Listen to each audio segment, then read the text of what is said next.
And then they turn around to the states and say, oh, we have this program that we'd like you to participate in, and if you do, we'll fund it.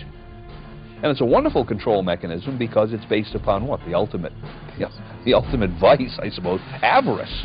Right? We're going to pay you to sell out your own citizens, and the state representatives have said fine, and in many instances people who are receiving these benefits from Washington have said fine too, not realizing that those benefits are the, what's the picture that comes to my mind? The master puts down the food in front of the dog, and the dog is happy to get the food even though the dog has the choke collar around his neck. Right? Even though the dog is now subject to the master, it's happy to get the food.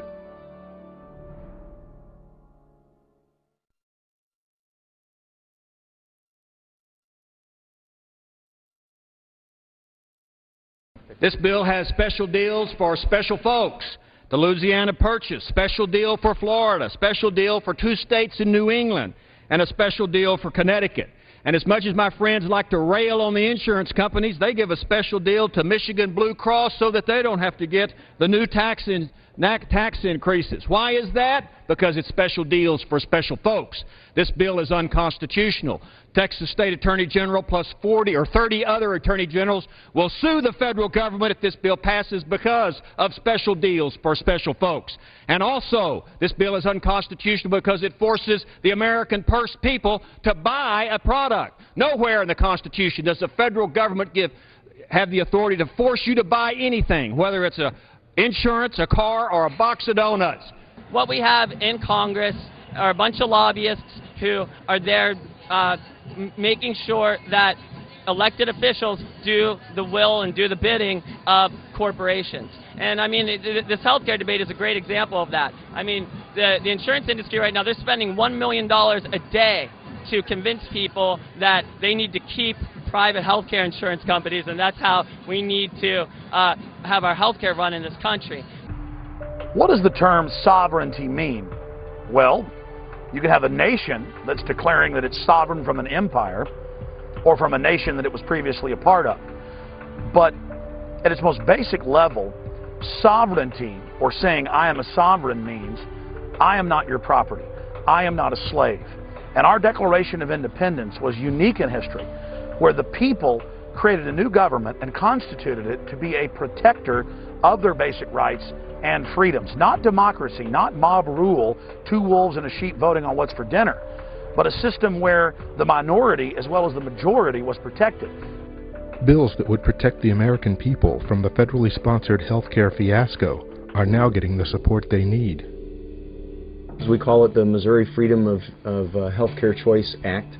It also is a House joint resolution, and on the Senate side it's been filed as a Senate joint resolution. These resolutions are the type that would result in an amending of our Missouri Constitution. And basically, what these joint resolutions do is inscribe into our state constitution that the citizens of Missouri will not be compelled or forced by the federal government to have any type of health control mandates from the federal government.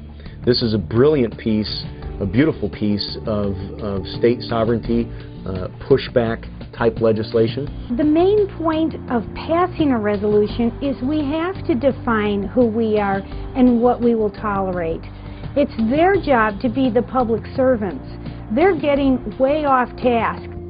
The support from the citizens was tremendous. In my 8 years in the legislature, I've never seen so many citizens come up to the Capitol to participate in a hearing. A properly constituted federal government exists only with the authority of the people and is only granted power from the people. The same thing is true with the various state governments. Their power derives from the consent of the governed. We did it with the extension of unemployment benefits in Missouri this past session, where we had to jump through hoops, actually change our state statutes to be able to get those extensions. We said no. I think what's going to happen is collectively, the states are going to have to come together, and they're going to have, the legislatures of the states are going to have to say no. Welcome back to the Ed Show. There are tough times on Main Street. Unemployment reached double digits and small businesses are struggling to stay alive. You never want a serious crisis to go to waste. We kind of agree with Mao that political power comes largely from the barrel of a gun. I'm very appreciative of the fact that Gary Franchi and William Lewis contacted me and authorized us to post this film at prisonplanet.tv so it could subsequently be posted all over the internet on YouTube and other channels. They spent a lot of money making this film. It's about states' rights, the difference between the republic and a democracy.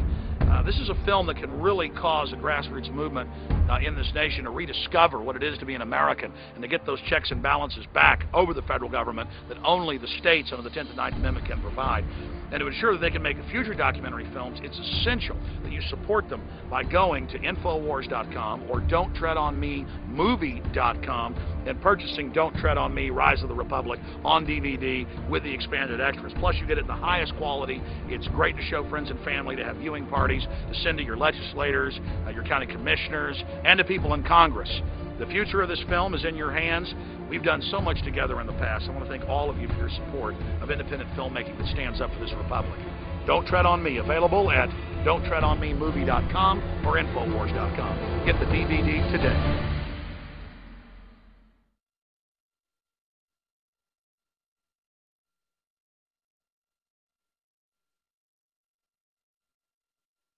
So they think they own our land, they think they own our water, they think they own our children, our education, our money. They completely control all the money supply, think that we have to pay for all their disorderly conduct and their corruption. And the truth of the matter is that none of these things are under federal control. Legislation that puts teeth into the 10th Amendment resolution in the state of Oklahoma is known as the Federal Tax Escrow Account. The federal tax escrow account really has two parts to it.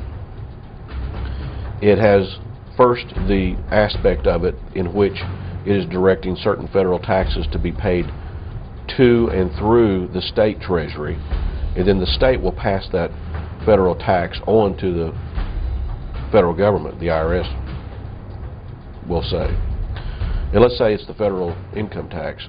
People start paying their federal income tax to the state treasurer instead of the IRS, and then the state treasury will then pass it on to the federal government. So one of the proposals, and one of the proposals that we have here in Oklahoma and some other states have, is to try to get control over that ability that they have to print money, give it out, and then take it back or hold it back.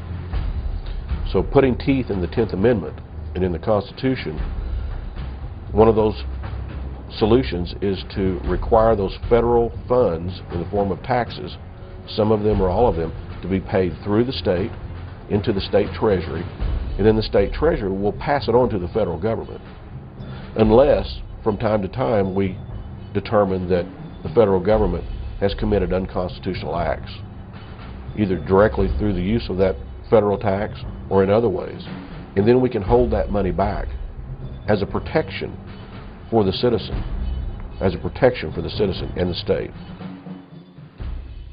Well, the theory is to challenge the Commerce Clause power of Congress with a 10th Amendment spin. What the bill says, is now the law in Montana, is that any firearms, ammunition, and firearms accessories made and retained in Montana are simply not subject to any federal jurisdiction under the power of Congress to regulate commerce among the states. In addition to the federal tax escrow account, bills are popping up that put a freeze on federal taxes and pay them to the IRS based upon federal compliance to state resolutions and state legislation. These are peaceful and viable solutions to federal abuses. The bill that I'm working on right now, and I've actually got a meeting with a member of the House Judiciary Committee next week, plan to actually look at this legislation and try to make it consistent with Kansas statute, will take federal tax receipts that are gathered on individuals in the state of Kansas and on corporations that do business in the state of Kansas, would, instead of sending those directly to the IRS, would instead send them to the Kansas Department of Revenue. What they would look at is the proportion of federal spending that satisfies enumerated powers and what percentage does not. Whatever percentage does not satisfy enumerated powers, the state of Kansas will utilize to satisfy unfunded mandates on the part of the federal government. Whatever's left over goes back to the people of Kansas. we have the ability to tell the federal government to get out, so it's just a lot easier once you inform your state as to what the 10th Amendment is, 9th and 10th Amendment is, and how they can say no to the federal government. Once you talk to your representatives about that, once they get educated, then they start to go, okay, there is a solution to this problem. We can do this all by ourselves as an individual state. HJR 88 literally enumerates many of the infractions that have been made by the federal government and basically says that from the time of its enacting, from the time that our Missouri State Constitution would be amended as a result of the passage and then voter approval of House Joint Resolution 88, that the state of Missouri would never again be compelled to adhere to or even recognize any law that comes from the federal government that is not constitutional. It is a message that I hope that the General Assembly in Missouri sends to its federal delegation in Washington, D.C., saying as the elected representatives at the state